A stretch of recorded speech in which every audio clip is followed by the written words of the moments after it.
é um público bastante heterogêneo, desde empresários que já têm uma vivência, uma história profissional bem construída e mesmo assim buscam o aprofundamento e a ampliação do seu conhecimento, até profissionais recém-formados, muitos inclusive em busca de uma recolocação profissional, porque suas áreas de origem eventualmente não oferecem boas oportunidades no mercado.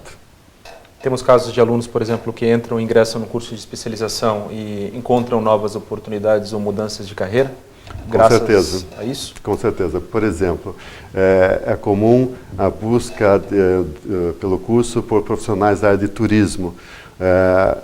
Tem toda uma formação na área, fazem estágios no exterior e, infelizmente, nem sempre o mercado reconhece e recompensa todo esse investimento. Então, o que faz com que esses profissionais acabem buscando oportunidades em outras áreas, uma área mais ampla, como é o planejamento e gestão de negócios. Então, José Vicente, a mesma questão do professor Beraldi? Não, projetos é bem específico, na verdade, eu diria que tem um perfil, era totalmente específico, né?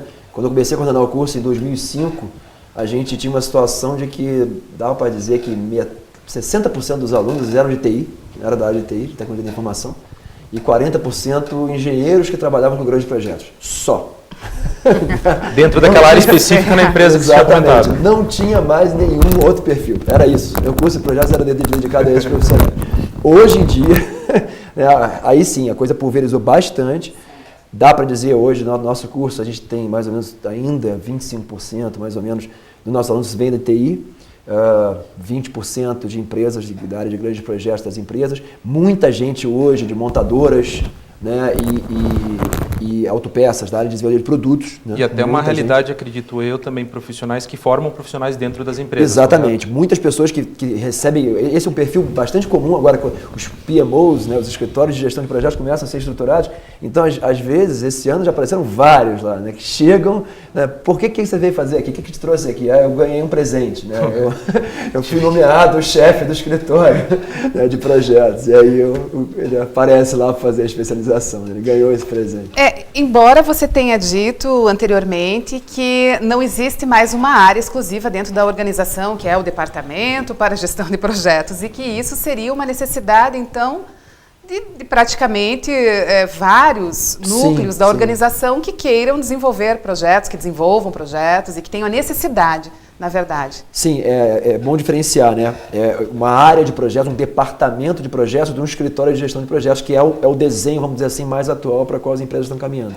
Né? Então, o papel do escritório de gestão de projetos é um papel mais de fornecedor de metodologias, de acompanhamento do uso correto da metodologia, né, e coisas do gênero, capacitador, etc. Que ainda há nas organizações. Sim, e deve haver, né, porque ele vai regular a atividade de projetos de todas as áreas. Então, todas as áreas têm os seus projetos e aquele escritório de gestão de projetos vai estar regulando a atividade de gestão de projetos das outras áreas. Então, eu deixo de ter uma área, um departamento de gestão de projetos, né? Um departamento de projetos, como era chamado antes, né? Então passa a ter lá os diversos departamentos com seus diversos projetos e uma área, um escritório de gestão de projetos que serve como, vamos dizer, guardião da metodologia, né? No sentido de capacitar, de facilitar, de planejar e controlar, vamos dizer assim, o uso da metodologia na fundamentar, subsidiar. Exatamente. Certo. Dessa forma a gente consegue fazer com que essa área, esse escritório de projetos, simplesmente passe competências para as próprias áreas desenvolverem seus projetos. Normalmente na figura de quem? De um gestor de projetos ou pode ser qualquer pessoa que participe do projeto? Como é que funciona? As diversas pessoas que participam do projeto. O escritório, normalmente, quanto mais aberto, vamos dizer assim, acessível, né? Os diversos participantes do projeto, melhor. Né? Então, logicamente que em muitas empresas o escritório de gestão de projetos é uma pessoa. Uma pessoa, um subordinado dele próprio. Exatamente, exatamente. Mas há em outras, né, que tem uma quantidade grande de projetos, a gente percebe claramente aí, né, que existe um corpo de pessoas trabalhando. Né, e aí é bem interessante, fica bem acessível. Perfeito. Esse profissional normalmente acredito que deve ter algumas características específicas, né? Sim. Como estamos nos aproximando já ao final do nosso primeiro bloco, a gente sempre tem como por costume deixar uma questão norteadora.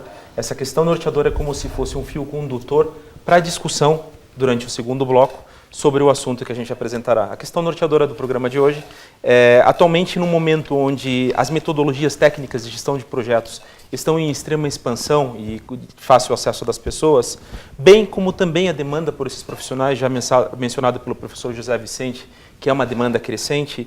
Existe de alguma maneira um profissional que possa ser caracterizado como generalista, capaz de olhar diferentes vertentes de um negócio?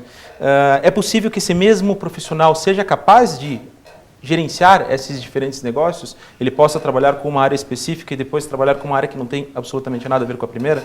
Deixamos então para vocês essa questão norteadora para discutirmos no segundo bloco e para o nosso amigo telespectador também pensar um pouco e discutirmos assim que retornarmos do intervalo. Até já.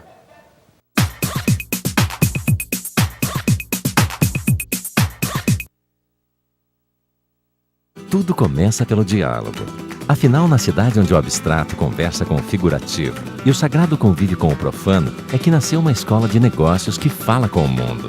A ESAD, a melhor escola de negócios da Europa, se uniu à FI Business School para trazer para o Brasil o AMP, Advanced Managing Program, o programa de direção geral voltado a executivos que querem dominar a língua do sucesso. ESAD, o diálogo profissional e o acadêmico no mais alto nível.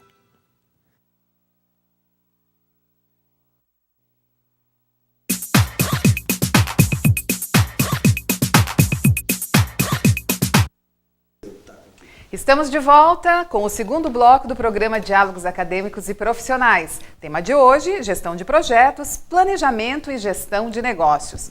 Ao longo do primeiro bloco, os nossos professores especialistas nas áreas em questão colocaram para nós, então, os objetivos, o desenvolvimento, as pessoas, o público-alvo, então, que gostaria de desenvolver conhecimento em ambas as áreas e como devem procurar essas especializações, esse desenvolvimento. Nesse segundo bloco, nós estaremos discutindo como questão principal, questão norteadora, como então os nossos professores irão discorrer para nós, que no momento atual existe então um momento de extrema popularização das questões da gestão de projetos. Muito bem. Só que a demanda por esses profissionais ela está crescente, embora não tenhamos no mercado de trabalho pessoas que já estejam preparadas ou que já tenham adquirido as técnicas para desenvolver essa gestão de negócios, gestão de projetos. Então, será que existe um profissional generalista para trabalhar com as questões do desenvolvimento, da gestão de projetos? Será que um profissional que está desenvolvendo um projeto na área de TI, por exemplo, poderá também desenvolver um projeto em outra área dentro da organização, gestão de recursos humanos, enfim, em qualquer área? É possível isso? Essa é uma questão, eu diria assim, que já vem de longa data dentro da gestão de projetos, né? Uma discussão que vem de longa data. Eu acho que desde o momento em que a gestão de projetos começou a sair ali dos grandes projetos de engenharia, né, e começou a entrar em outras áreas do conhecimento, isso passou a ser uma possibilidade, né? Então, assim, passou a existir a possibilidade de você ter um gerente de projetos, né, que desenvolve competências em uma determinada área específica de conhecimento, de atuação, e que esse gerente de projetos, de repente, pode ser chamado, olha, você vai vir gerenciar projetos agora em uma outra área, né? E aí a questão é, né, o que é mais importante, né? Essa que é a grande pergunta que se faz hoje, né? O que é mais importante? Eu ter a competência de gestão de projetos para gerenciar, por exemplo, né? Você pegou um caso bem interessante, vou pegar o caso da TI, né?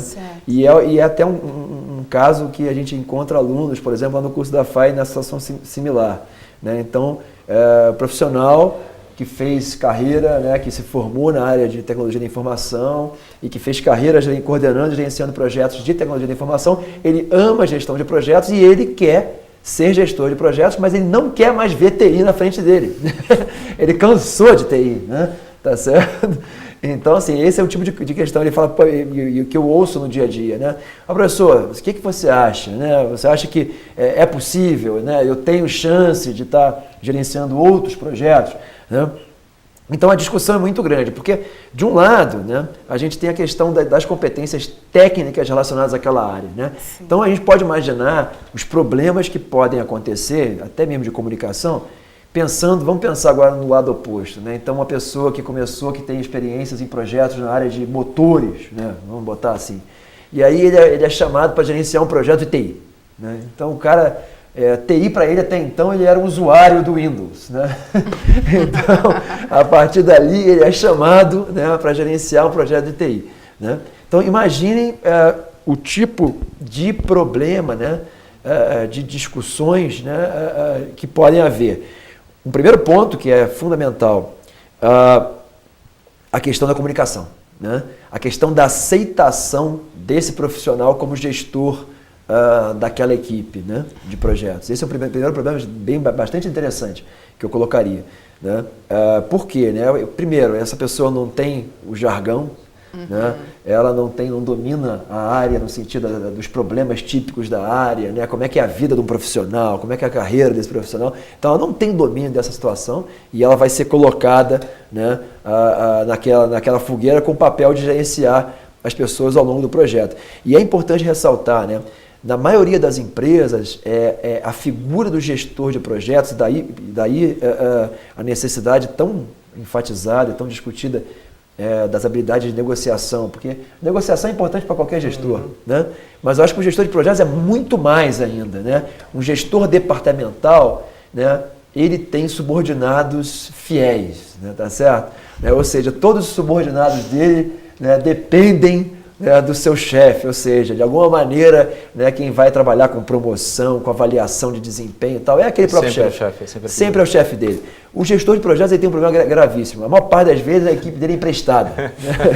Então o cara nem funcionário dele é. Né? Então, para começar, então veja a situação desse cara. Então o cara sai de um projeto lá na área de engenharia, recebe lá a missão de coordenar, de gerenciar um projeto na área de TI e tem que ser aceito, né? Então já seria difícil ser aceito, mesmo que ele conhecesse a área, né, a parte técnica, já existem dificuldades, porque ele está concorrendo com o chefe departamental dessas pessoas que estão alocadas no projeto, normalmente, né? E além disso, né, ele tem a dificuldade da comunicação. Então a gente vê que, por um lado, a gente pensar no lado da comunicação, no lado técnico, né, é um problema bastante sério. Tá? Entretanto, aí vamos pegar o outro extremo. Né? Aí tem outro extremo. Não, vamos pegar um profissional de TI para gerenciar esse projeto de TI. Né? Um especialista em TI. Né? E aí o problema é aquela coisa, no outro extremo a gente vai ter todos os problemas advindos da falta de conhecimento, de técnicas e principalmente de competências de gestão de projetos. Né?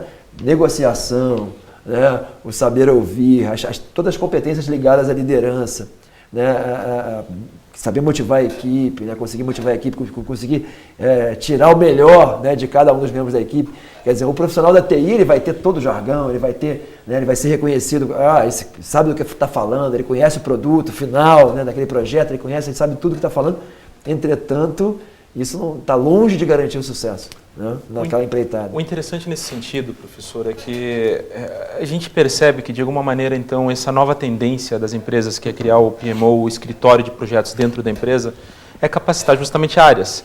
Capacitar justamente as áreas onde esses técnicos, onde esses especialistas que carecem da metodologia de projetos se encontram, correto? Temos, sempre no nosso programa, a gente pede através dos convidados entrevistados que entrem em contato com os alunos e peçam aos alunos também algumas questões. Uma questão muito interessante apresentada pelo aluno Fernando da Silveira, ele é aluno do curso de pós-graduação em gestão de projetos, é que de alguma forma os PMOs, os escritórios de gestão de projetos, têm de forma resumida o objetivo de direcionar os gerentes de projeto, ou seja, as pessoas que estão nas áreas desenvolvendo projetos, a usar uma metodologia específica de projetos e assim profissionalizar o gerenciamento de projetos na empresa. Com esse cenário, é possível que de alguma maneira esses PMOs formem esses generalistas, ou no caso especialistas, em gerenciamento de projetos? De certa forma, o aluno gostaria de saber se esse processo é possível que aconteça através desse novo modelo de gestão. Veja, eu acho que o PMO, nesse ponto, tem um papel fundamental, né, porque, veja, a especialização é muito importante na prática, no conhecimento de conteúdos e ferramentas e técnicas específicas de projetos. Né? Entretanto, o PMO é muito importante porque ele vai contextualizar a gestão de projetos. Né? Todo projeto tem um contexto, né? Ele está inserido no contexto. E o contexto é uma organização. O primeiro nível desse contexto é uma organização. Independente da área dentro da organização, é uma determinada organização que tem uma cultura, que tem uma prática de gestão.